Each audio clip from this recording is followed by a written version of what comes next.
கண்ணியமிக்கவர்களே, நபி ஸல்லல்லாஹு அலைஹி வஸல்லம் அவர்கள் மக்காவிலே கிட்டத்தட்ட தனக்கு நபித்துவம் வழங்கப்பட்ட பிறகு 13 ஆண்டு காலம் மக்காவிலே மார்க்கப்பணி செய்தார்கள், தாவா பணி செய்தார்கள்.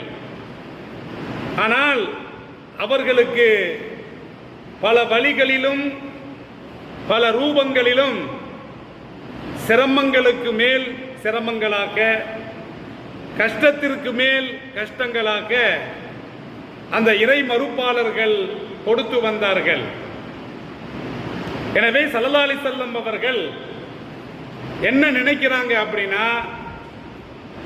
இறைவனுடைய இந்த தீனுல் இஸ்லாத்தை, இந்த இஸ்லாமிய மார்க்கத்தை சுதந்திரமாக கடைபிடிக்க வேண்டும், வெளிப்படையாக கடைபிடிக்க வேண்டும், வெளிப்படையாக பிரச்சாரம் செய்ய வேண்டும், வெளிப்படையாக தாவா செய்ய வேண்டும் என்ற அந்த நோக்கத்திற்காக வேண்டி எம்பெருமான் ஸல்லல்லாஹு அலைஹி வஸல்லம் அவர்கள் இறைவனால் வழங்கப்பட்ட ஒரு திட்டம்தான் ஹிஜ்ரத் என்ற அந்த நாடு கடந்து செல்லக்கூடிய ஒரு திட்டம்.